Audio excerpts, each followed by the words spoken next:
What?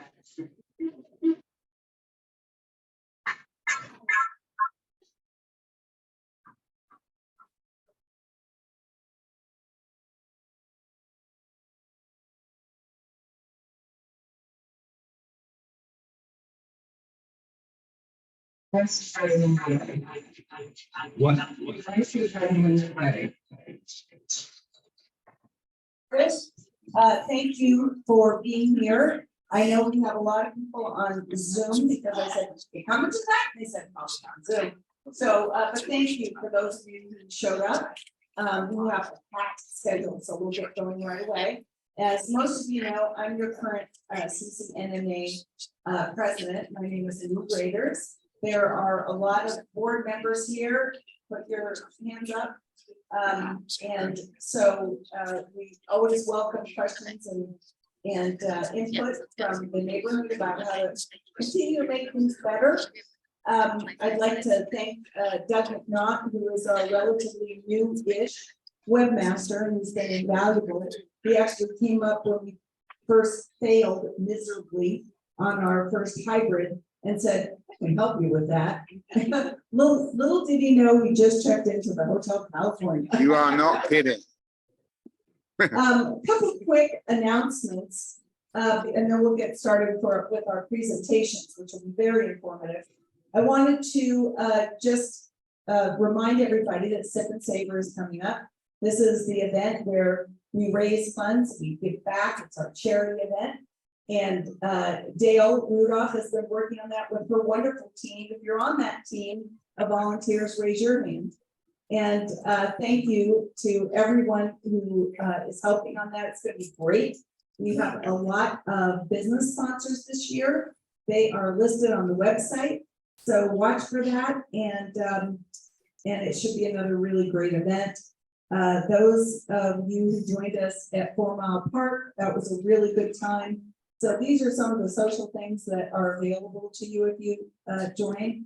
But we also do a lot of work. We really appreciate your $40 a year to help us do all this good work and try to bring you better and more extensive information. A couple of other announcements here.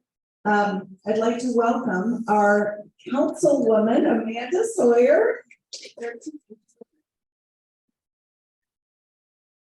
We are so happy to have you as our councilwoman and really look forward to working with you. Amanda's been great. Her website is spectacular. If you want great information about what is going on, it's really terrific. And let me have her tell you what that is. And let her say hello. Hi, everyone. Thank you so much, Lou. Thanks for having me tonight.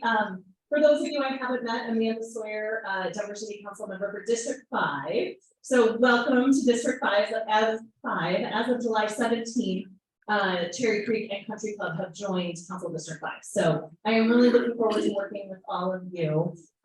If our website is, it's good. I try really hard to keep up with really good information for you all. I feel like my job is to share information with you all so that you're not taken by surprise when something is happening around the community. It absolutely drove me crazy and actually drove me to run for city council. So you know I'm crazy. When I wouldn't find right, when I would find out about something, you know, after it happened. So the website is denvergov.org/district5. denvergov.org/district and then the number 5. So please go to it, check it out, sign up for our newsletter. We send our newsletter on the 15th of every month, and the reason there's 2 reasons for it. First of all, because we're inaugurated in the middle of July, so we wanted to kind of get on that 15th of the month schedule. The other reason is because most of you all send your newsletters on the 1st of the month. So we try and get that information to our community partners because you guys are our most valuable link to the community. So that gives you all a couple of weeks to kind of process the information, ask questions, and then share it with residents through your newsletter. So, thank you so much for having me. It's such a pleasure to see you all, and I will stop talking. I know we got a busy night. Yeah, that's right. Thanks again for being here, and we do have a busy night. So one of the things I wanted to mention is that we are doing Bromwell drive. You probably saw that when you came in. Linda Barker has been working on that. So if you have additional things, or if you missed the benefit the other night where people brought things and shared cocktails and laughs, take them to Linda. You'll find that information on Facebook. She also runs our Facebook, which is really terrific. She does a great job. So that's a good way for those of us in our neighborhood to support our local school. The other thing about kids is that there's a pilot program, and it is starting on September 1st, and that is Kids Ride Free on all RTP. So if you've got anybody in your family who can take advantage of that, please make sure they know about it. We'll have more information, and of course we link on our website to Councilwoman Sawyer's website, and we will have this information. But this is a pilot program for a year, and so we will see if that helps kids get where they need to go to and safely, and hopefully to the rec centers and the school. And it's an entire year, so let's all hope it is very successful. I also wanted to mention the new mayor is going to be here at Bromwell School for a town hall on the 27th. So that is a Sunday. It starts at noon. He's been doing town halls. I don't know if are you planning to be there? But there, I think we are going to have Councilwomen Parity and Gonzalez Gutierrez, and those two and the mayor will be here talking about their program for addressing homelessness, which is evolving. They are really listening. So if you have ideas, you have thoughts, please come. I understand that Linda attended one, and I understand that they are very well run and informative. And it's also a chance for you to meet our new mayor. And we will hope to get him back to learn more about our specific neighborhood. We are fortunate not to have the same issues that many neighborhoods have closer to downtown. But we still have issues, and we still need the mayor to listen to our problems. So we will continue to do the best that we can do to engage our new leadership and make sure that we help you all have a voice. A couple other things about that.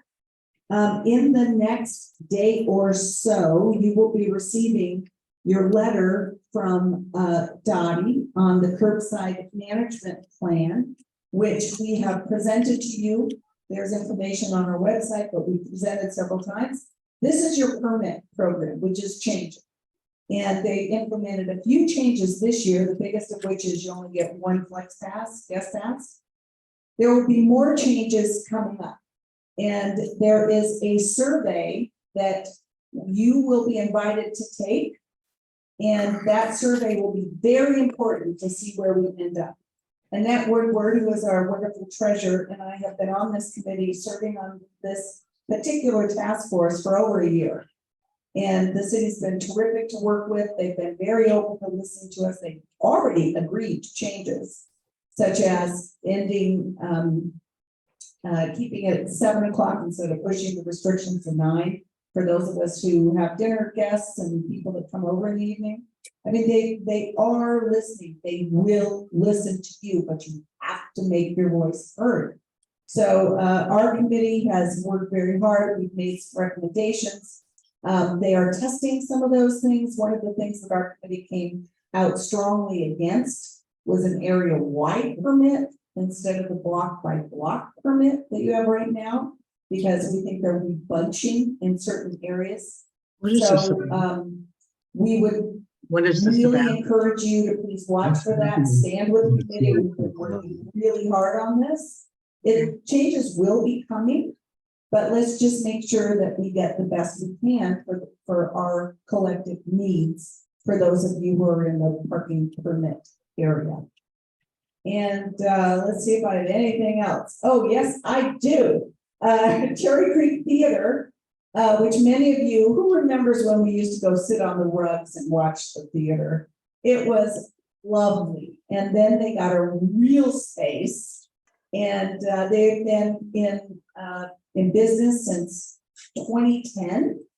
And Jay Freeze right here is on board, very connected, also a neighbor, as were the Rossmans who started it. They're in our neighborhood.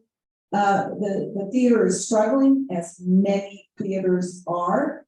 They'll need some financial help, but what comes with that are great tickets to great events. And so they're going to do Sondheim on Sondheim, which I saw before. It's terrific. So if you can find it in your heart to either donate a little, or better yet, just buy tickets and go. It's a really terrific thing that that our neighborhood has had for many years, and we're at risk of losing it. So let's try to support it. Let's try to keep it. And please come up to Jay. He's going to stick around. So if you all want to know how you can help, I know they have volunteers that pour wine. You know, a little bit for somebody else, a little bit for me. I'll volunteer for that. But there are plenty of ways that you can help without doing a lot of work, including just buying tickets and going to a great show. I think that was it. Great. Hope you all received your newsletter. Thanks to Leslie and Wayne for continuing to put that out. We're trying to put some real substantive articles in the newsletter now. And if you've got ideas, or if you want to write a little article, please do so. You can send it to us. We'll get it over to Leslie and Wayne. We have 4 of those a year that coincide with our quarterly meetings of neighbors, but we are always there. It's not just quarterly. Reach out to us all the time. Our new membership year will start on October 1st. Those of you who joined to be able to go to Sip and Savor, we talked about making sure that people don't feel like they can't do that and they have to wait till October. But so we want you as members, we want you to join us for those events. And Ernie Gormson back there is our membership chair. If you've got any questions, reach out to her. Doug is the guy that helps you with your find your password, for those of us who forget that from time to time. So those are my announcements, but we are always here for you. You can reach out to us anytime with an email to info@ccnneighbors.com. And with that, I am going to introduce our guests for this evening. We have been working, several of us have been working for several years on transit issues. And Kayla, sorry, and Sam Piper, who's the head of the team at DOTI, Department of Transportation and Infrastructure, are here tonight to kind of tell us where we are after this long process. We're not done with it. It's still in the middle. I think they still have some public outreach, so watch for notices about future meetings. But let's see where we are right now. Sam. Awesome. Really quick, I don't think you're up on Zoom, so you can just do that.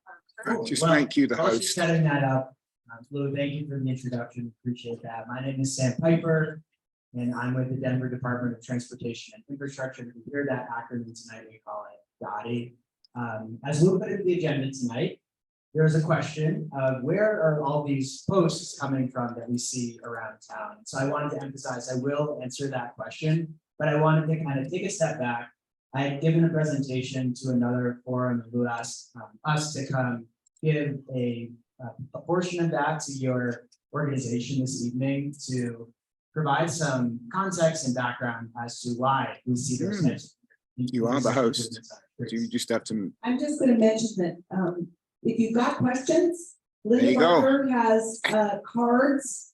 Because we don't have a lot of time tonight, we're going to ask that if you've got a question, please write it down, get it to Linda. And if we don't get to them, we will have them written down and we will get to them later. So that's how we're going to handle that tonight. Perfect, thank you. And so Sweet. I think you are up. awesome. So we're going to talk about 2 topics tonight. I'm going to talk a little bit about what we call our Bike Plus network expansion. what is the background and why are we seeing so many projects right now happening on our streets? And then I'm going to hand it over to Kayla to give an update about Denver Moves Cherry Creek. We're going to try to talk for 15 or 20 minutes and then save 10 minutes for questions and answers. And again, as we mentioned, if there's anything we can't get to during the meeting, we'll make sure we follow up afterwards. So this should come as, Is it- No, I got you on Zoom, but now you're.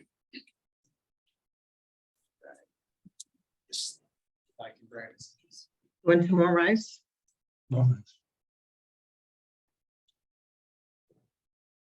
Perfect. It's right there. Awesome. Thank you for bearing with us as we got set up. So as you come to no small surprise that Denver has grown rapidly in the past 10 years. And in fact, we were the 5th fastest growing large American city in the US. And that means bottom line, we have to move more people. And so we've been working really diligently as an organization to be strategic about our investments so that we're maximizing how we can advance our goals, that the community through a process that you may have heard of that just wrapped up last year called Denver Moves Everyone memorialized. And so all of our projects are really oriented at advancing these goals of mobility, making it safer to travel, making our transportation system more sustainable, and improving community and connectivity between our neighborhoods, as well as the quality of our transportation system. And many of those goals can be advanced if we're successful in advancing what we call high comfort bikeways in Denver. And so I'll provide some examples of what a high comfort bikeway is, and again, links up with why you may be seeing changes on the street that look relatively new and different from things that we've implemented in the past. But when we think about high comfort bikeways, and that's a key term that I'll keep emphasizing tonight, so kind of take note of that. It aligns with our objective to eliminate serious injuries and deaths on our street. Research suggests that high comfort bikeways specifically not only improve safety for bicyclists, but also pedestrians and drivers. And the communities with more of them have lower rates of injuries and deaths that occur on our streets. We want to also have high comfort bikeways everywhere. We want to make it easy and accessible for people to have the choice to bicycle or walk to get to the places that they may want to go. And what we find is that people choose not to travel that way often because they don't feel safe or it lacks comfort to get from A to B. So we want to provide access everywhere. We also want to shift more trips. Again, Denver's growing. We can't simply build our way, as so to speak, out of congestion. We need to, provide infrastructure that makes it easier for people to shift their trips.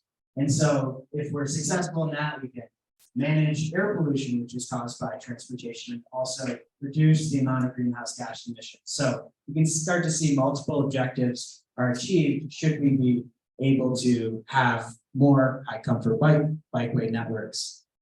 With the bottom line, we're just trying to make it easy for everyone, no matter where you live, to be in a short distance to access one of these routes to get to the places that you want to go, where you live, learn, work, play, access transit. That is the objective. So how do we get there? You may have heard in the media recently that we've had a rapid expansion of our bikeway network. And this was really motivated by our previous mayor, Mayor Hancock's declaration that we are going to deliver as a city 125 miles of bikeways in 5 years. And as people that have worked on that, that is a lot of infrastructure to move in a relatively short amount of time. I'm sure you've worked with government agencies, and we're not exactly the fastest agencies to move projects. So this was a real call to action. And I am proud to say today that we not only hit this objective in that 5 years, we've exceeded that benchmark. And how did we get there? There's really 3 key pillars that we leaned on to achieve this goal. One of them is called the community transportation networks. And you're starting to see projects, not necessarily directly in the Cherry Creek neighborhood, but on the periphery, closer to Downing, north up to 7th Ave, think about Cheesman Park, Capitol, Congress Park area, 5 Points, and then over northwest Denver, Highlands, and all the way over to Sloan's Lake. We concentrated reinvestment for those networks, and that's why you're starting to see more projects from that angle. We also have the 2017 Elevate Denver Bond, lots of projects funded through that effort, voter approved. And the final component is we coordinate a lot of projects with routine paving activities because that's a really efficient way to expand our mobility network while we're already doing work on the streets to minimize disruption to residents. And so what's a high comfort bikeway? And this starts to get at, why are we starting to see the changes on our streets? And I just wanted to try to articulate the benefits of these types of facilities for folks and why they prove to be both popular and safe. So one of the high comfort bikeways that you're going to see more and more in Denver, we have many miles of these already, is protected bike lanes. Three key elements of this is that there is a horizontal buffer, so there's space between where folks ride or ride on a scooter and where people are driving. That separation just creates more space, and drivers prefer them, bicyclists do too. There's a vertical element, so not only do you have a buffer, but there's also something visual that separates where that person is riding from the vehicles traveling adjacent to them. And then intersections. Intersections is where most of our crashes on our network occur. So we want to really reinforce that there are potential conflicts at intersections. So we use conflict markings and other treatments to highlight those. The other high comfort bikeway that we'll see more and more of in Denver is a little bit more nuanced. This is called a neighborhood bikeway. And just to try to keep it at a high level today, there's three building blocks of a neighborhood bikeway that make them safer and more comfortable for bicyclists, people rolling, as well as pedestrians and drivers on those corridors as well. And the tenets is slow traffic. So we have a whole toolbox of ways that we can help to keep traffic at a reasonable speed along corridors. These are local streets. So the design speed that we're shooting for is 15 to 20 miles per hour.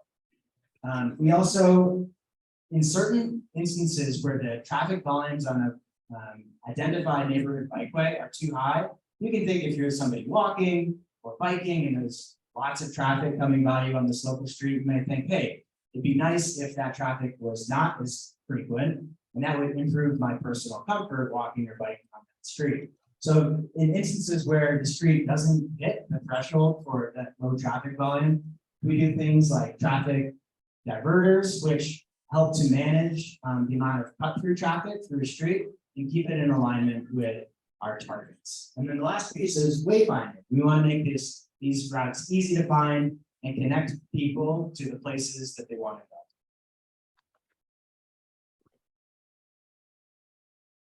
go. Another topic linked into this is I mentioned scooters a couple times, and you may have seen the slides. Put this little plus mark after the word bike. And so there's been a proliferation of electric scooters on our streets. I think everyone has likely seen that in the room. We recognize that there are challenges as this is a new mobility option for the community to use. And so we're actively working with the providers to regulate where devices are parked and making sure that we're minimizing conflicts, importantly, between pedestrians and people riding scooters. But the bottom line is that since the introduction of the e-scooter program in Denver, we've replaced millions of vehicle trips. People that have self-identified that they would have driven for that trip if a scooter wasn't available. So this program has been successful. By that, I mean supportive of the goals that I listed when I kicked off the presentation. And I just wanted to affirm that the city is aware that there continues to be opportunities to improve the interaction between e-scooters and bikes, pedestrians, and now we have e-bikes, which have proved also very popular. So lots of new ways that people are choosing to travel in our city, and our agency is tasked with maximizing the safety of all of those interactions, and something we're working hard on. So I hope that I've illuminated to some degree why we're starting to see more of those posts on streets around the city, and really the the takeaway that I hope you gain from this presentation is that all of the changes that we're implementing along our bikeways or in other intersections where you may see what we call paint and post treatments, where you see those white flex posts and paint demarcating where vehicles are supposed to drive, is all supporting our Vision Zero goal. And our population has rapidly grown. We have more people that need to get more places.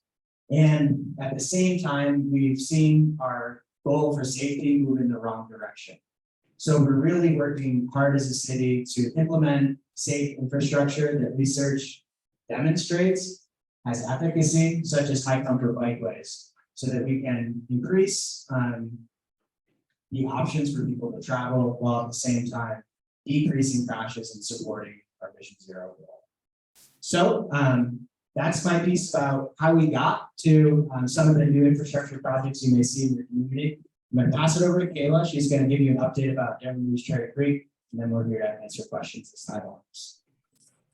Thanks, Sam. And I did just want to mention that I am here to give you an update on Denver Cherry Creek, but the project manager, Paige Colton, wasn't able to be here tonight, but she's been leading a lot of this work and doing a really good job. And I'm just here to support her. So with that, and I don't know if the mic's that loud, but let me know if you can't hear me. Good, okay.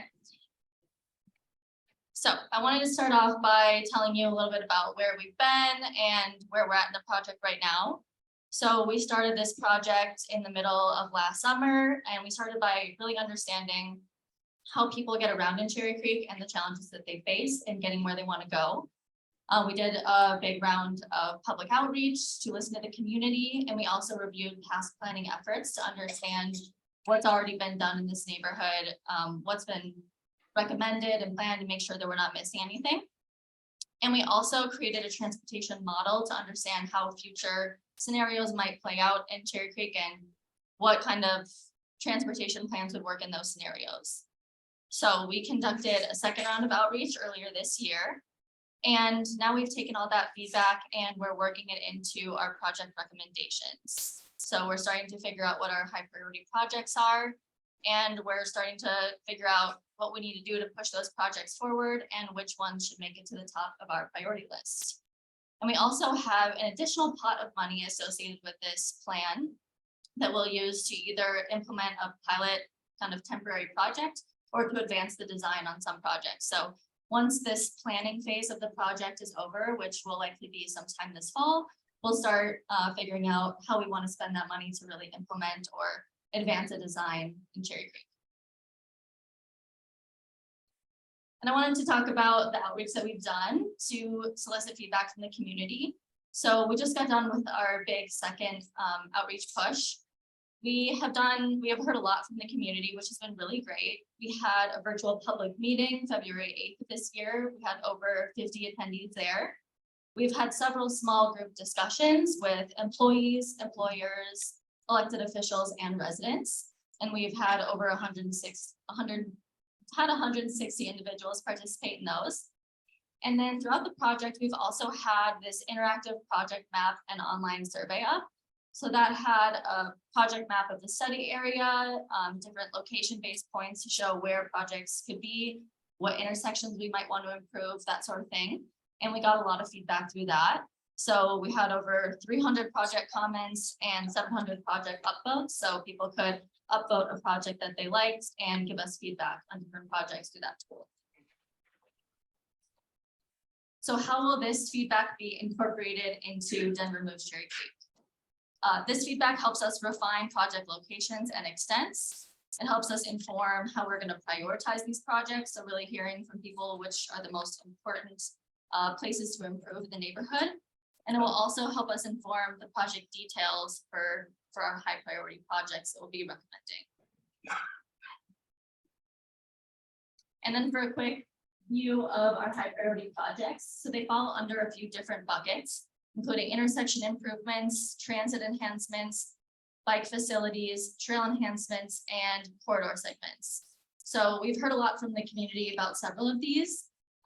Intersection improvements at First Avenue in Steele and First Avenue in Colorado, The transit enhancements are medium to longer term recommendations, but that's something that we're looking at. We're thinking about the future of transportation in Cherry Creek. As for bike facilities, we're looking at a neighborhood bikeway, which is that low volume, low speed facility that Sam mentioned earlier on Clayton Street, which would be a really great and really needed north-south connection through Cherry Creek. As for trail enhancements, we know that the section of the trail between Downing and University is really narrow and doesn't feel safe for a lot of people. So we're looking at a bunch of different alternatives to figure out how we can improve that and make it feel safer. And then we're also looking at First Avenue from University Boulevard to Steel Street to figure out how we can make that better. And so we're coming to the phase in our project where we're figuring out how to prioritize our recommended projects. And so I think Sam mentioned Denver Moves Everyone. This is the city's recently published long-range strategic transportation plan. And when that was developed, we also developed a prioritization tool that helps us prioritize projects in the city. So we'll be using that and combining it with the feedback that we heard from the community to help us prioritize our recommendations. And then we also referenced a transportation model to make sure that all the projects that we recommend are resilient through all of those potential futures. And then as for what we'll actually be producing out of this plan, so I mentioned our high priority projects. The deliverables for those include concept designs, project fact sheets that include all the important information about a specific project, and an alternative summary that summarizes all the different things we could do to address that issue and improvements that we could make.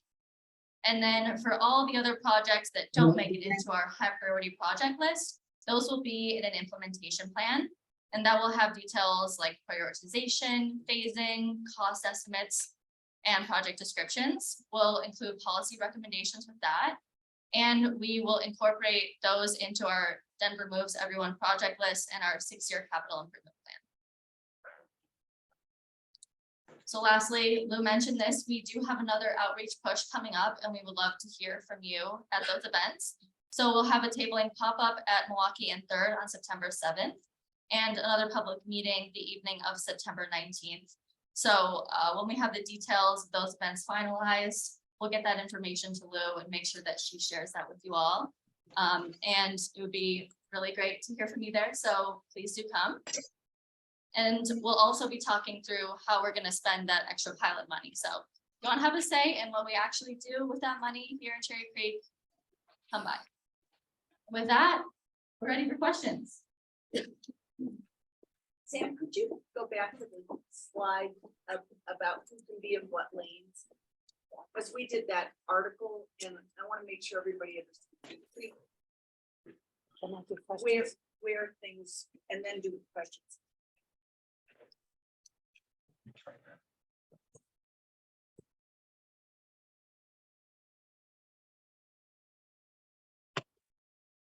There it is.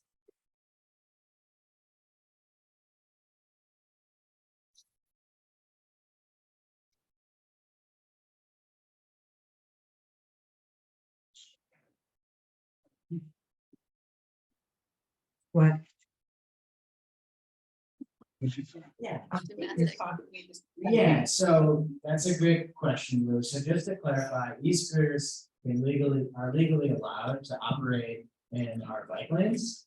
And so we created this graphic to emphasize who can be in what we call a bike bus lane. We're trying to future-proof these facilities, recognizing we're not exactly sure what else might come down the pike, but bicycles, what we call class 1 e-bikes, but a simple way to think about that is an e-bike that travels less than 20 miles per hour. E-scooters, and then also class 2 e-bikes, but again, that 20 mile per hour interval is the ones that are legally allowed to operate in them. Cannot be in the bike bus lane, so vehicles with a gas or diesel powered motor, those include those mopeds you might see on our streets as well, so those are not allowed in our bike plus lanes. And then class 3 e-bikes for those that travel greater than 20 miles per hour. How about on sidewalks? Our scooters. So that's a good question. In instances where we have a bike lane provided, then they're required to ride in the bike lane, but in instances where there is no bike lane and that's the safest route, scooters are allowed to ride on the sidewalks. Are you not gonna eat this as a mantra? No. Yeah, they do. I stand corrected. So, yeah, Councilwoman Sawyer, I thank you for emphasizing that. So there's a state law that says scooters cannot be on a sidewalk. I'm sorry about that. Excuse me? Can't be parked there either. So they can be parked,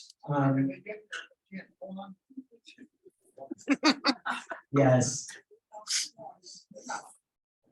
We're gonna go to the questions that we got from the audience and we'll come back. So are you ready for these questions? Does Denver or DOTI coordinate with apps to really help find the best bike routes in Denver? Yes, great question. So, What are those apps? yeah, so what we actually recommend is Google Maps has a bike route option, so you can take a car or a bus or a bike. And we work with Google to provide them updates to our bicycle network and even things like I had on the screen, those traffic diverters, where we've implemented them. So if you're driving a vehicle, it will now route you around that diverter. So Google Maps is the best app that we recommend to find new bike routes. And if you ever wanted some help finding a route to get where you need to go, you can also email us at bikes@denvergov.org, and that's something we'd be happy to help you look into as well. We also just updated our bike map for the city, so that is online and we have paper copies that are at all the rec centers in Denver and bike shops. But I think personally that's the most reliable source because we just updated it and it has all the different facility types that we've installed. So going to our website and finding the bike map is also a very reliable option.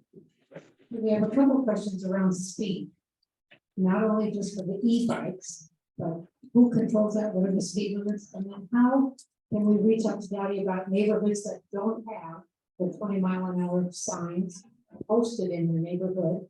And then on top of that, with school starting, how do we really inform the neighbors around the safety with bikes, scooters, and everything you talked about today around school safety? Got it. So I think I heard 3 questions there. That remind me the first one. E-bikes and the speed of it. Yeah, so it's a great question. So, the e-bike companies can install regulators that prevent the bike from going more than 20 miles per hour. But many are manufacturing class 3 e-bikes. So to be honest, I think this is a space that, we as cities around the country need to kind of work with the private sector to understand how we can have more rules around regulating speed of e-bikes. So it's not something that we have a lot of policy or traction on today, but recognizing that quick speed differentials can be problematic on trails as well as our bike lanes. So something that we've got on our radar. Then the second question about neighborhood bikeway. And speeds, especially with school starting, and then kind of in that whole big format, if we're really encouraging people to ride bikes, where do they park it? Yeah, so with school starting, we do have a city Safe Routes to School program where we coordinate with schools to provide information about new projects in the vicinity and have a team that provides communication. If there's a school that we should provide extra communication, that's helpful feedback for myself or our team to have on board. But know that our Safe Routes to School program is the primary method by which we're getting information out about these new projects. And then bike parking. So DOTI is responsible for managing bike parking within the public right of way. And we really do try to locate bike parking in many different fashions.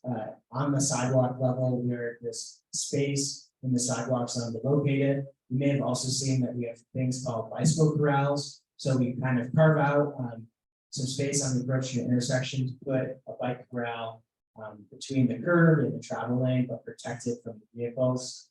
And then we also work with private businesses, and we have a program that if the business wants to have a rack installed in front of their location, we can facilitate both the acquisition of that rack and installation of it. So we have a program in that capacity. The bottom line, bike parking is a really critical component of a successful, bikeway network. And if there's locations where you feel like there needs to be more bike parking, that might be, I'm sure you've heard some feedback about Temple Cherry Creek in your neighborhood, but make sure you're providing feedback location specific if you haven't already through this process. That would be a good thing for us to document. So yeah, we have a bike parking program. Those are kind of the three major tenants that we use to scale that around the city. Last question. Oh, hi there. First off, I think that Cherry Creek does have a bikeway. It's on Garfield, right? So yeah, there's that. But great work on everything. I know that a lot of this change can be hard, especially with the posts, which aren't very pretty and a lot of people have problems with. I have a specific question about them.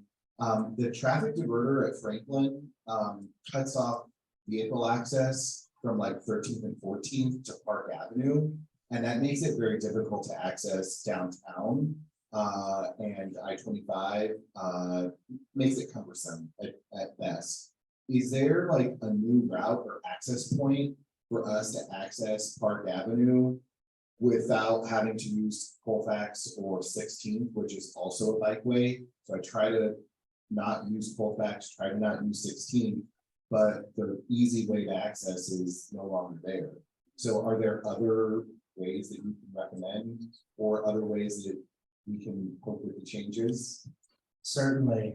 So for folks that aren't familiar, the picture that I had was an example of the traffic diverter. And so we implemented what we call a traffic diverter, which prioritizes bicycles to use Franklin to travel north through that intersection, but prohibits left turns off of 14 from a curve. And so there are alternative routes in the vicinity, and I'd be happy to kind of look at those options with you after the meeting if that would be helpful. Though I think from an alternative perspective, we're really trying to prioritize the bicycle trips in that vicinity. So wanting to emphasize that's still a viable option for folks who have interest in traveling by that method to get to points downtown. But recognizing it does create more out of direction travel for the driver. If that was the route that you relied on to get from point to point. So we recognize that that's a change. Denver is fortunate around the city to have a good grid. Some cities don't have so many alternative options to get from A to B. So we're fortunate in that regard that we do. But yeah, that I could kind of brainstorm a little bit about small routes there. I'm going to ask a final question. So we suggested in the article about this that these bollards were temporary at some level. So this isn't the final solution, right? That's correct. That's correct. And so two things. I kind of ended my presentation with safety is DOTI's #1 priority. And these improvements, while I agree, are not the most beautiful, they are effective. So we have limited dollars, and that's why you're seeing this treatment being implemented on our streets. Now, that said, we're hearing a lot from the community that I'll use temporary, let's plan to make it permanent, a lot of desire to get there. There is a financial reality that comes into play to transition these lower cost treatments to something that is permanent, like in concrete. We have a new project kicking off in the fall, which is what we're calling the bike network verification. And through that project, we're really going to try to develop just such a program to understand where we need to focus our upgrades, what is the cost of that, and to essentially build a new wing of our program that takes our hit and post treatments and makes them permanent. So bottom line is we hear community that there's a strong desire to have a program to upgrade these. It's more expensive, but our goal long term is to make them more permanent and working on a game plan. What's the time? Years. Today, undetermined. They're working on the program, he said, so. Hasn't been there. Back and see if we get some updates. Find some copies of money. Yes, and I think that's the reality is the financials, we need to do some modeling to understand the total cost and we have a better picture of implementation timeline. I'd like to have everybody, thank Sam and, for being here. It is so important to have a relationship with the city and the departments that impact our lives so much. So thank you again, very, very much. We really appreciate it. And you can stay because I know you want to hear all about Cherry Creek West. I'd also like to just give a quick shout out. We have a special guest tonight. Stuart Anderson is the Executive Director of Transportation Solutions. Transportation Solutions is the transit management program for our area. Other areas of the city too, but he really focuses a lot on this. He's been absolutely critical in working with Denver Moose Cherry Creek. He's on the small group discussion group with me and with Richard from the bid. So he's here, he's listening. He is maybe sometime we'll have you come and talk about transit management plans. I expect you all to be here. It really is interesting and it's critical for us to make sure that we develop with these projects in a way that addresses increased traffic concerns. That's his role. That's what he's an expert in, and we're very, very lucky to have him. And thanks for coming tonight. And with that, I am going to segue over to our next presenter. Amy Cara is a director with East West Partners. Many of you have met Amy before. This is not the first time she's presented to our neighborhood. We have invited her before with an initial presentation that has evolved as this project is what They they can't see call They can't see it, so, large yeah. Just do, development review, full LFR. screen. That takes a lot of time with the city. It's still in planning. And so sometimes when you see things evolve from presentation to presentation, it reflects where they are with the city. So she's going to give us an update tonight. I hope some of you were able to attend the open house that they had over at the old Container Store. And with that, I'll turn it over to Amy. Good. Thank you. All right, so let me see here. I have this little technical difficulty now since these guys were driving. Where I can't get rid of that little guy over try the there. one to the left. I just can't touch it because it doesn't show on this.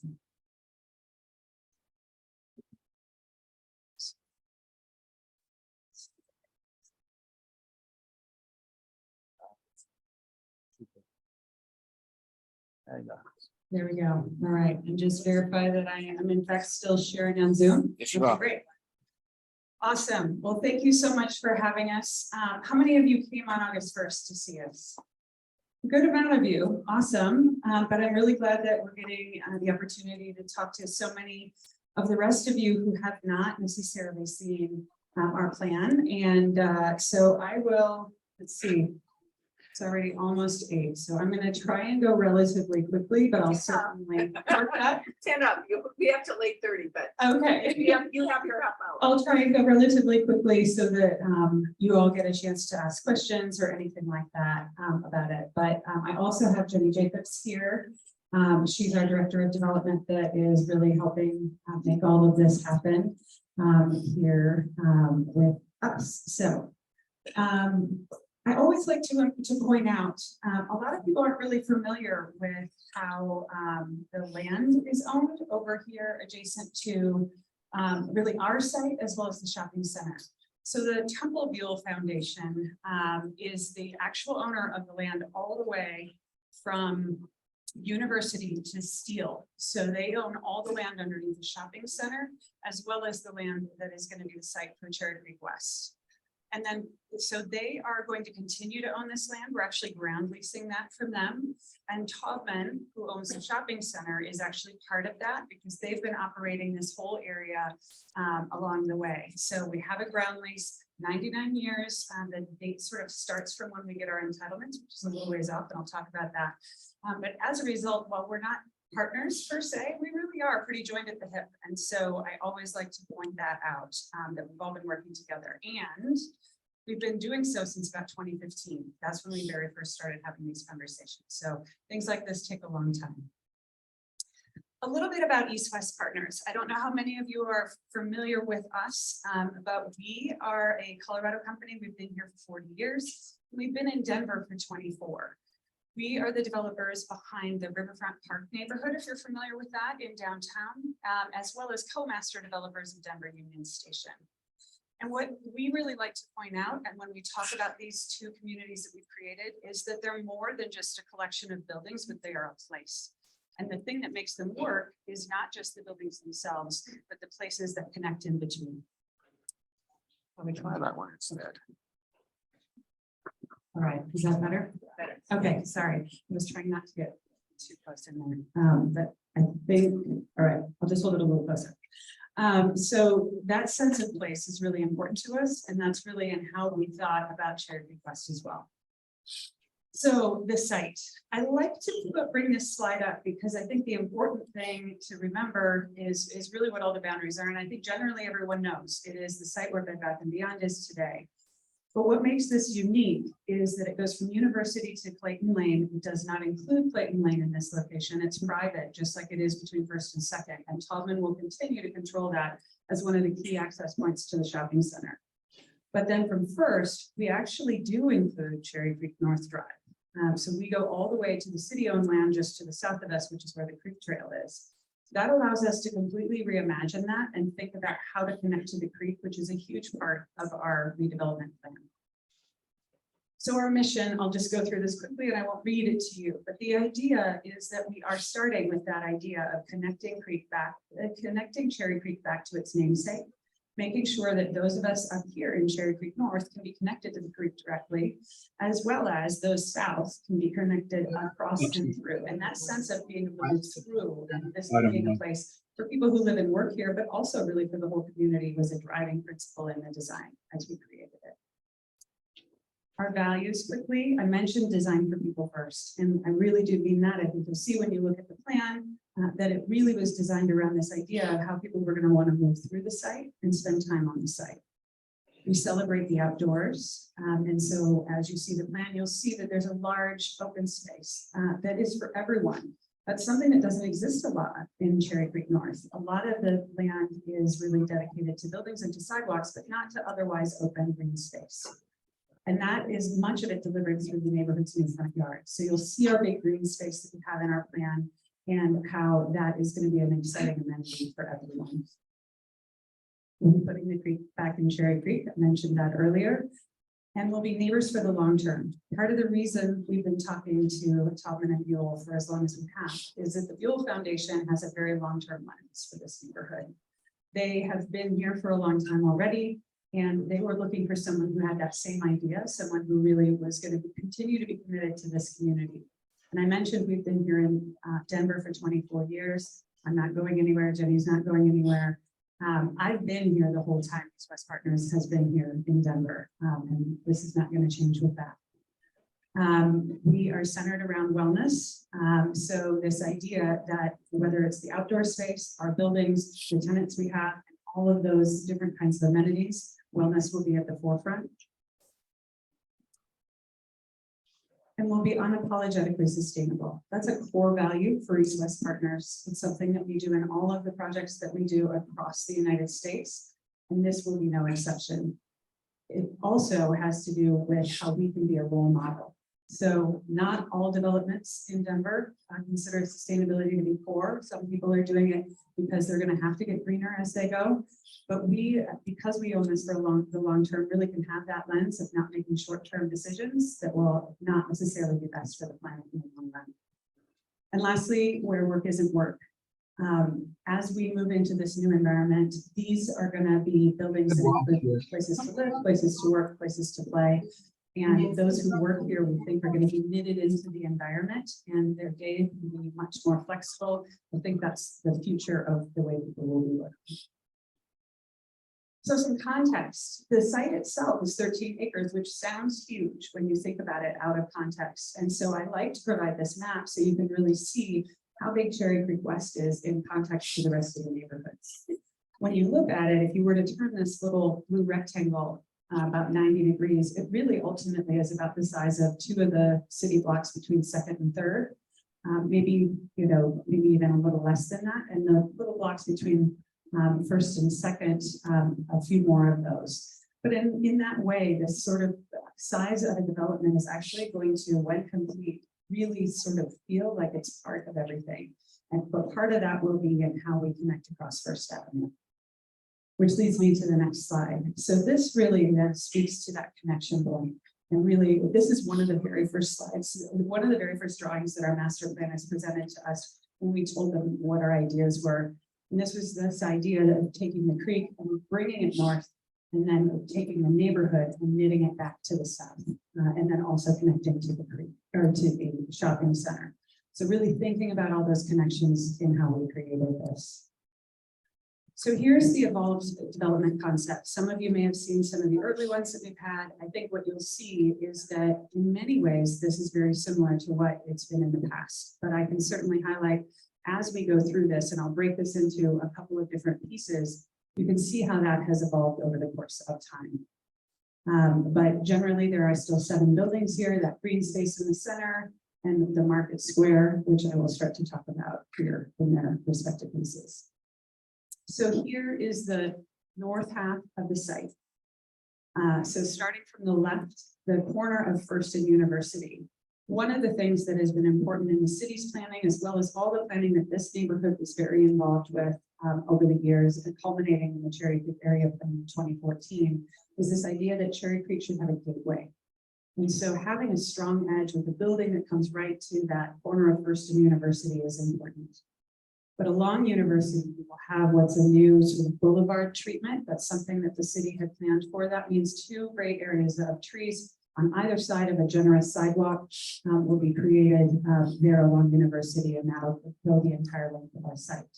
And then along First Avenue, we are still working with the city on what the Think you're good. Okay, good. What the details of the First Avenue area will be, but ultimately another really nice place to walk, potentially another nice place to bike in addition to the creek path itself. And then there will be one of the 4 car access points to the site. What we've tried to do is have them essentially in the places where cars enter today. One where I would call it the Bed Bath & Beyond entrance, which is on University. One at the Always entrance that is sort of halfway down the site on the First Avenue side. And then there will be another one on Clayton Lane. But before I get to that one, the next really important connection here is our confluence. And this is really speaking to that connection for people. Because how does a pedestrian want to cross from the creek into Cherry Creek North today? Clayton Lane is the obvious place for that to occur. And with some improvements, which I was kind of hoping that the city folks were going to share a little bit more about today, some improvements to how that connection and that crossing work, that will be a nice, safe, and generous place for pedestrians to cross between Cherry Creek North and Cherry Creek West. It's cut at a diagonal to lead people to the center of our site, to that second square down, which is our market square. That will be the new home for the market, for the farmers market that exists today, as well as many other kinds of things that are like that, and really sort of the heart and energy. That's a walking area. No, I And the bikeway, this is something that they alluded to in their presentation. You don't- We are going to have a 2-way cycle track adjacent to also a sidewalk along Clayton. So that'll also be a nice way to cross from the creek up into Cherry Creek North and vice versa. I'll speak a little bit more about the network of other things that are happening in the site here shortly. But first, the First and Clayton Plaza and that whole diagonal connection. This is a rendering that we've had out there for a while, but what this speaks to is if you had your back to First and Clayton, You are looking at this water feature that suggests the creek beyond so that you know what you're heading toward. And then you can see just beyond that, the market square. So it suggests and leads you through to a really great public space. On either side, we'll have what we call the first 30 feet, really the great energy of the space. Lots of inviting retail and other access, other things to enjoy for everybody. But this little green space is something that we've stepped one of the buildings back a little bit to really make this, this little fountain space to make a really special place there at First and Clayton. And then as you've walked now down through that confluence and that connection, you enter the market square. While parts of this rendering are a little bit out of date, and you'll see what I mean here shortly, what isn't is this idea of walking into a market square, how things sort of open up. You can see the green space just beyond. One of the elements of our sustainability is how we're treating water. So we've got these water gardens, or rain gardens, or bioswales. There's many different words you can use for those. That'll be adjacent to our buildings that'll help manage that and help create greenery throughout the site. The thing that is that then we can do is have this nice flexible space throughout the center, and you can see how the creek is beyond. So it's beginning to lead you through. And this is one of, really speaks to one of the huge benefits of this plan is this idea that there is so much open space. So the requirements under a lot of the zoning in Cherry Creek North right now are that there's a very small piece of space, and I think you might have a hard time sometimes figuring out what space adjacent to a given building is actually public versus private. Here, it's very generous, it's all connected, and it's part of that network of really showing you how you can go through the space. It happens from the confluence down to Market Square and through and down to the creek itself, but there are also these great open spaces between the other buildings on the west side of the site as well. Over here. In addition, a lot of connection and circulation for the pedestrian. Ways. We want people This to is university. move through and beyond This is your dog our site, store. and also just pause and linger there. And we will This is still, Whole if you were Foods. going to be on your bike walking it, you're welcome to be on all those places in the center too. But bicycles will otherwise be on the creek path to the south, to the north, or on that sort of up that Clayton Lane side. And that's again just for safety and to make that space feel really great. But that connection and that sense that this is for everyone is hugely important to us. So now on to some of the concepts that really speak about what happens with cars and pedestrians. And there are 3 different segments for this that I'll walk through one at a time. One thing I should pause and say is that there is one central shared garage under all of this. So anyone who lives here, anyone who works here, anyone who is coming to visit the public space or visit a retailer can park in this underground garage. And this is really important to our traffic planning, that cars, when they enter the site, instead of circling and looking for a parking space on the surface like they do here in Cherry Creek North, if they did that at First and University, it would be a disaster. I think you can all agree on that. So what we want is if a car comes here to park, we want them to go below grade, where we will have an inviting, daylit, easy to navigate garage for everyone who comes here. And then the idea is you look at those sort of dark blue lines. They can either enter those garages on one of several Here, different portals there's into no the parking building on the into that street. shared There's no garage. surface Or if parking. it's a This is Uber one drop-off big or parking someone garage. who's just coming to do a delivery or something like that, they can circle back out and go in, right out. So this really has nothing to do with us. Because We're we over hired a here. traffic engineer at the very beginning of this, because we knew that that was all very important things to be thinking about when we plan this neighborhood. Because this is already a busy place for cars. The center, you can see those medium colored blue sort of lozenge shapes or ovals. Those are bollards. And so there are 3 different ways that this can be set up. In this case, it is most close to cars and most open to pedestrians. And the idea for this is to connect all of that pedestrian connection that I mentioned before and have an environment that looks something like this. So this is an area in Washington, D.C. called the Wharf. While there are times that this area can be open to cars, in this case, it's open to pedestrians, and it just sort of feels like a very comfortable place to walk. This doesn't have as much green space as our development This is does, but here. It sort of shows that idea.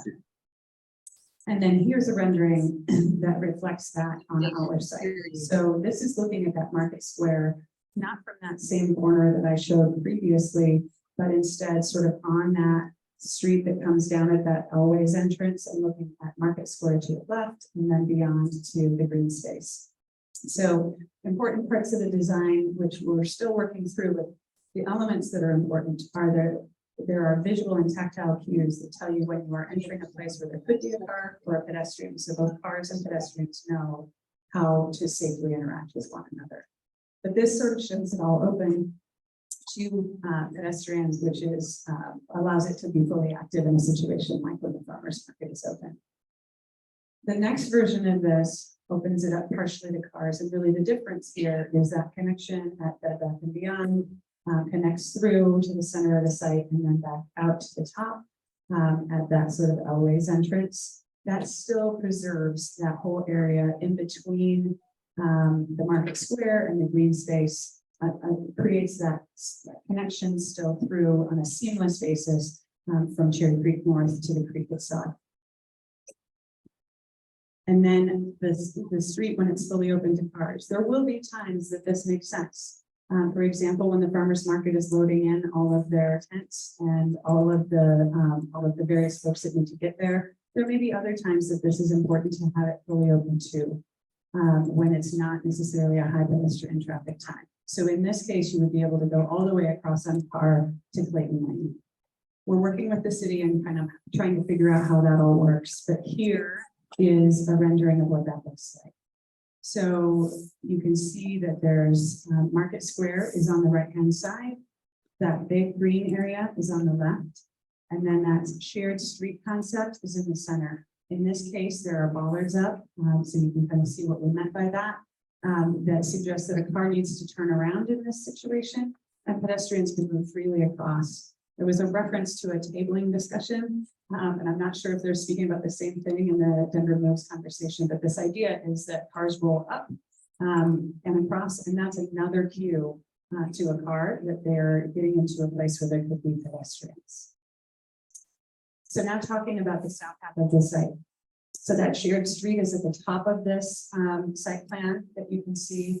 You now can see the green fully, as well as the other buildings that are there. And then you can see how we're connecting across Cherry Creek North Drive. Cherry Creek North Drive is a very important access point to the shopping center, and one that they don't want to get rid of either for loading or for customers, but also the same thing applies here. This is, if all of that traffic had to go across First and University, that would be a problem. So it remains important that cars are here. But today, there are 4 lanes of traffic and no landscaping. And in this new model, and I'll show you some more on this here shortly, there are new islands and medians and trees and grass. Can I ask your question? Excuse me, I'm sorry. Bert Solomon, can you please mute your microphone? You're on Zoom, and could you please mute yourself? Thank you very much. You're saying. Okay, thank you. Technology is fun. No. So making that a softer connection and really connecting the creek with some of that green and trees and so on. And again, I'll show you some renderings on this here shortly, will help make that connection, as well as a great pedestrian connection, a nice wide connection that prioritizes pedestrians over cars, and a connection for bikes and pedestrians at Clayton. Those things will help really finish this connection to the creek that is so important to us. So this first rendering that I'm going to show you really speaks to how that new front yard looks and feels if you're standing kind of on the sidewalk looking towards it. So you're standing right on the north side of Cherry Creek North Drive and looking across to that green. You see the buildings on either side, Market Square in the background. This is that pedestrian crossing. So nice and wide, paved, and that roll up condition happens. So a car has to stop or yield, and then they have to come up and go down and across the differential paving, and all of those things really help them understand that the pedestrian gets priority there and the cars move secondarily. Improvements to Cherry Creek North Drive will include a really great pedestrian sidewalk on the north side of Cherry Creek North Drive. And then you can see the addition of those trees, seating areas, plantings, and all of that. And then the buildings, really importantly, addressing the street there. So residences that come right down to the sidewalk there, as well as in the background, businesses, a great patio perhaps to have a nice beverage in the evening next to the creek, and so on and so forth. And then here is Cherry Creek North Drive itself, the improved situation. So I'll show you here in a second. It's the same number of lanes as it was prior, but now it has trees and greenery and a little bit more connectivity. I'll note that the creek path itself is something that is a work in progress. Early on, the city did not really want us to touch it or think about it while they kind of caught up with the fact that we're doing something here. We are now starting a dialogue. We've had a couple of meetings with Parks and Rec. What this depicts is sort of a minimum choice, which would be that we would be separating pedestrians and cyclists, because we know this is a narrow and not particularly safe feeling section of the creek. That's sort of the baseline, is that we would have just that amount of separation, but we are working on some really great new plans with Parks and Rec right now that will expand that and make that even better. So look for more to come on all of that. But again, that kind of gives you a sense of how all those pieces layer in together at the creek.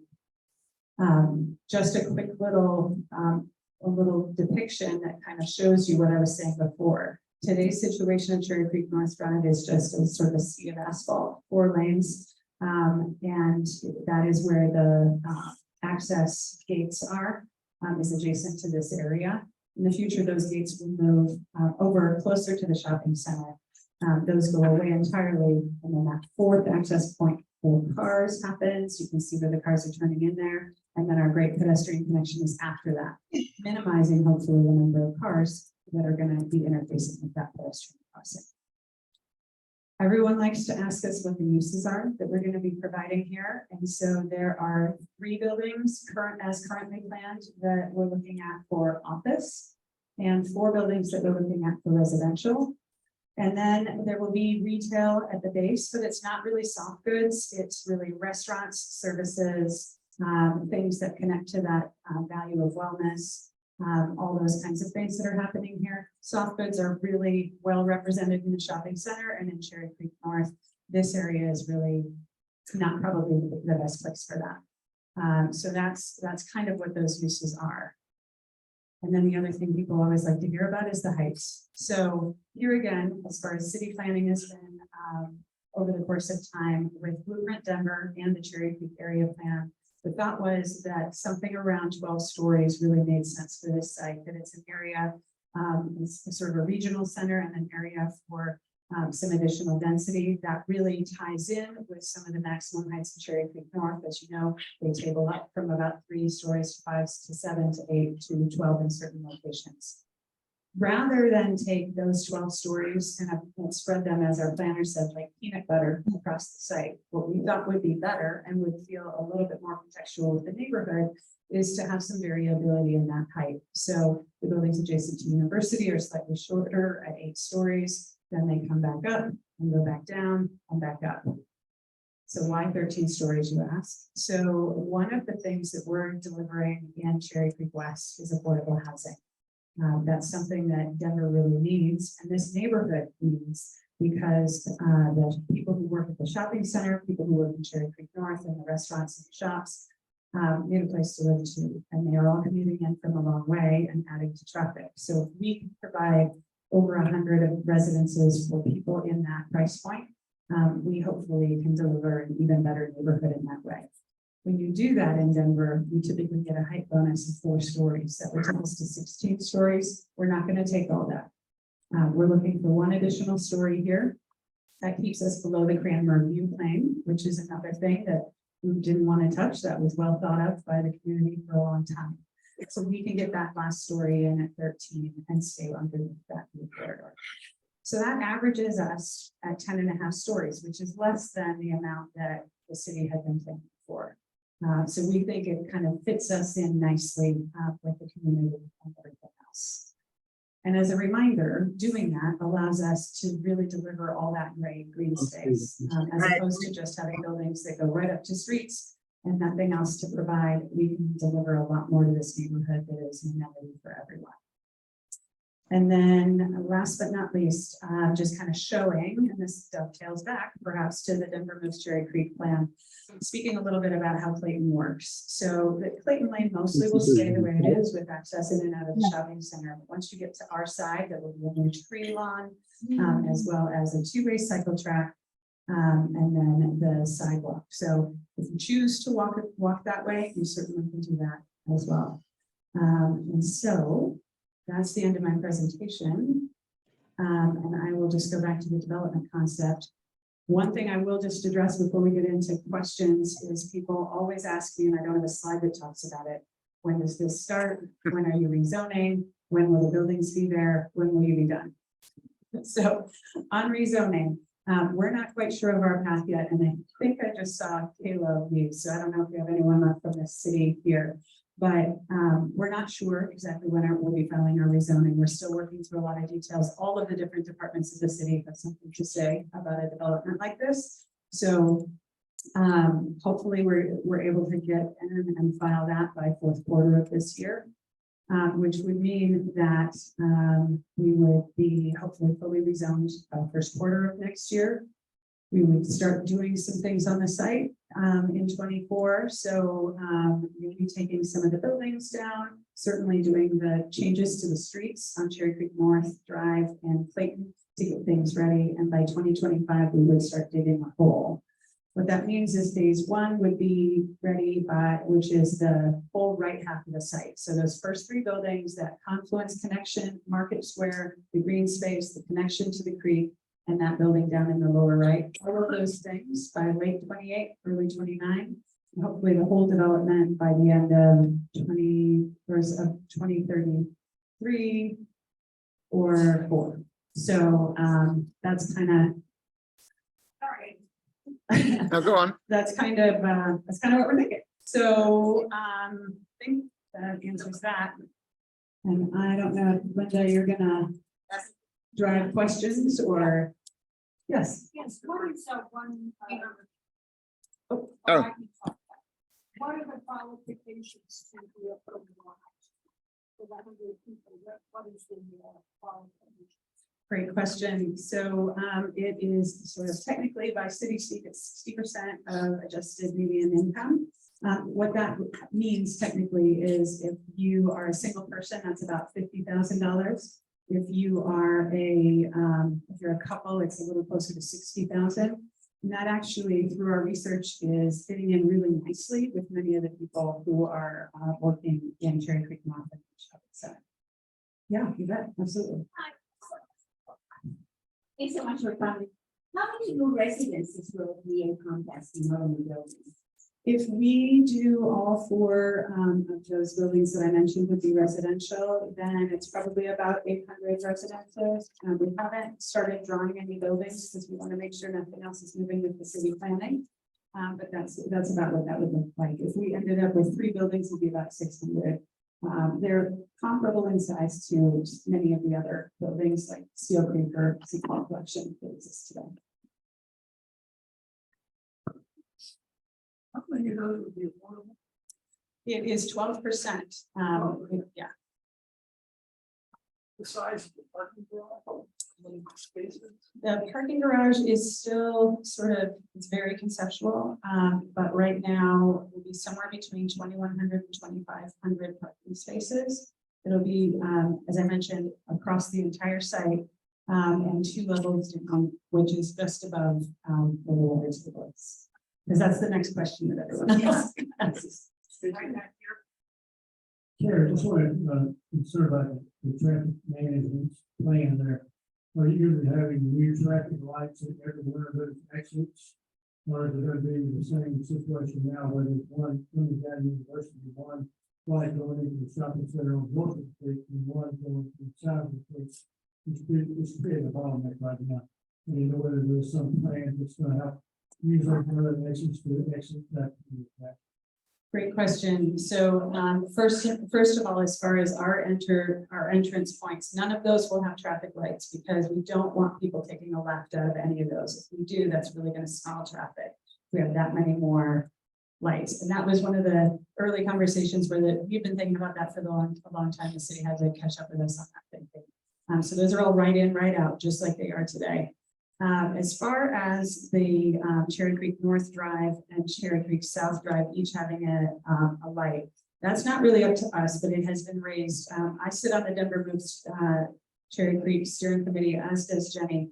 The number of times I heard that comment, it's a lot. So the city definitely knows that that's a concern and that they're going to need to better time those to manage that. So that is, it's if that's not on their list, I'd be shocked. So The farmer's market space is equal to what it is today. hopefully it's actually even better. So today it's just out in the parking lot on asphalt. What's nice about this plan is that it can be centered around that market square and some of the vendors that will be able to really kind of operate under that shade structure that we kind of depicted. But we'll also be able to start to take people down the sidewalks on either side of the green space that you see up there. And depending on how much of the road is closed, down the sidewalks of some of the other streets as they were in Cherry Creek West. So some of our early plans from our planner suggested it could get twice as big as it is today. Now, whether there are enough farmers for that, I don't know. But the good news is we can more than accommodate that. Great question. What happens to Elway's? What's it to always? Is that a personal question? Absolutely. It's a great question. So we've actually been talking to Elway since before we even got our deal done with Top End. They are really interested in staying.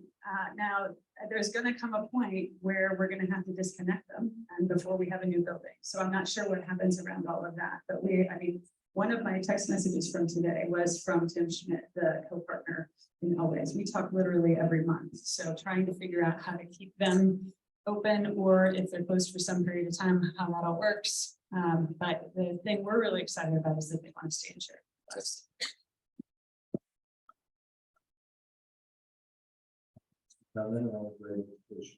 My question is, I'd like to say 10 years from now, I imagine traffic is going to increase substantially. And then we're going to put 600 residences in this area in 10 years from now. It's already fierce to maneuver through there. I see the pretty trees. I see 2 lanes and 1 lane. Don't change. I'm sure there's extreme foresight on how we're going to deal with this in 10 years.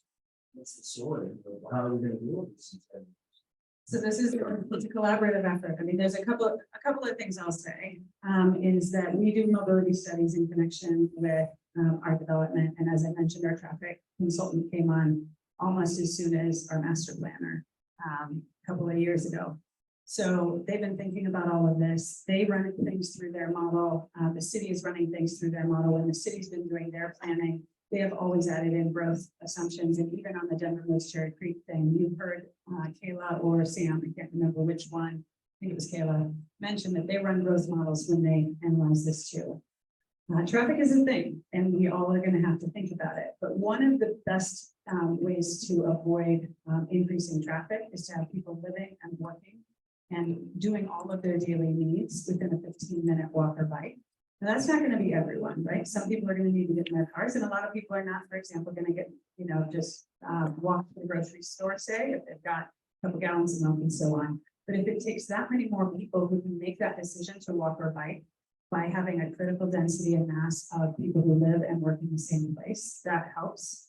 In addition, the affordable housing that should take some amount of the people who are currently driving on these same roads to get here from Aurora, the Federal Corridor, Congress Park. That's where many of the people in this neighborhood, many of the people who work in this neighborhood, that's how they get here. If some of those people get off the street, that helps too.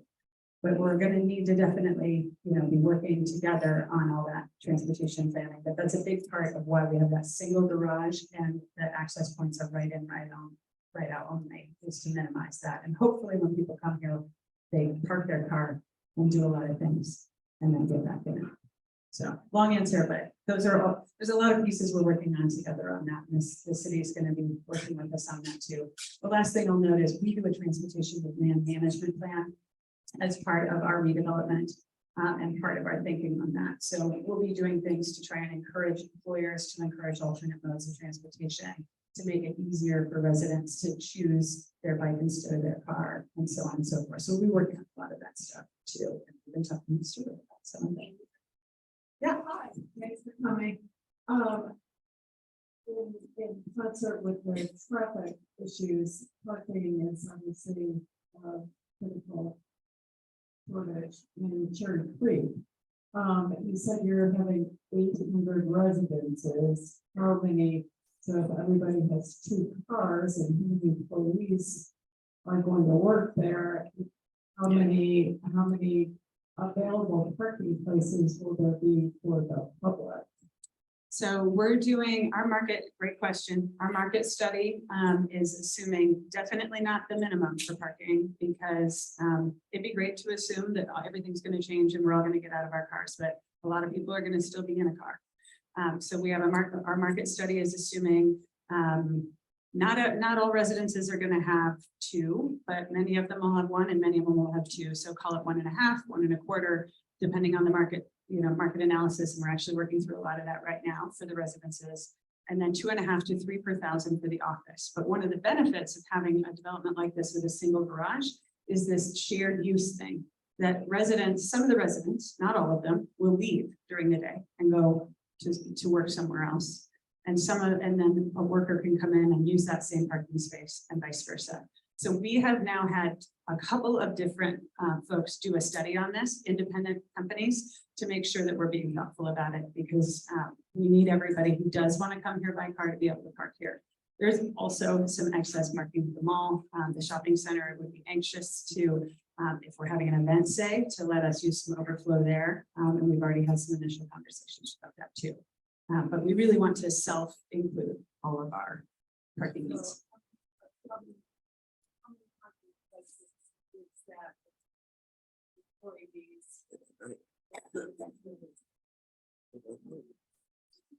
It's kind of a complicated model. So, and because of the sharing, I don't know that I could say that this number goes to the residential and this number goes to the office, but there's a consideration that in that number, there are public users, retail users as well. And I couldn't tell you right offhand what those numbers are, but those are in the model, in the market model that they did in helping us size the garage. Well, yeah, I have a question. One of the nice things about Denver is when it snows, usually the snow melts within a couple of days, but it doesn't always. And with a lot of what's called buildings, you're gonna have your shade on the streets, and I know if your models take that into account, and when you shade streets, that means ice is gonna stick around longer, or it's gonna melt, and then it's gonna form this. And it's in front of you, photograph and walk, and it's fine. Absolutely. So, I hope that you guys are looking at that. That's one question. Secondly, there's a lot of, it's wonderful to get to use it to, there's also been a lot of glass, and glass kills more birds than anything else in the country, except cats. Cats kill a lot of birds. I read the same article you did. Those are close. So, I'm just wondering if there's a chance to use treatments that keep birds from flying into the glass, because you're gonna all the seeds there too. Anyway, 2 questions. Yep. Absolutely. Great questions. So the good news is on the first question about snow and ice, we deal with a lot of tall buildings and a lot of both residential and office buildings in our developments in Riverfront Park and in the Union Station neighborhood. And our related management company, East West Urban Management, does management for us. And so they get out there to get at the snow quickly, to get at ice quickly, to deal with all of those maintenance items. And they coordinate very closely with the city and with RTD on areas that are not sort of in our purview. But the fact that we control all of the streets and the areas within our development means we'll be able to get right on those, and then we can coordinate with the others to the extent that there's an impact to one of the other side streets. I will say also, we've tried to orient our buildings. You'll notice that some of them are angled a little bit, and that also is to help with sort of how light moves into some of these spaces. As to the bird piece, I think it's a great thing. It's a note that we'll keep in mind because it's definitely, as we start to design these buildings, it's something to consider. With sustainability as a goal, we are not likely to have big sort of all glass curtain wall kind of buildings. They're going to be a lot more punched openings and things like that because that's just more sustainable as a choice. That tends to be a little bit safer, but it's definitely something for us to consider. And I appreciate the comment. Thank you. Thanks So for having me. join me and thank you, Amy and Jenny, for doing this. We know that with the time frame, I'll be back. And we'll welcome her back. So thank you again. It is 8:30 and that means our meeting is over. It will be recorded and is being recorded and will be uploaded to the Cherry Creek North Neighborhood Association YouTube channel. So if you missed it, if your neighbor missed it, please know that we always upload those. We also upload the Cherry Creek Steering Committee meetings, and our goal is to have a lot of information for you to access, and then we'll be available to help people answer questions and obviously follow these developments as they proceed. So thank you again for being here and have a great rest of the day.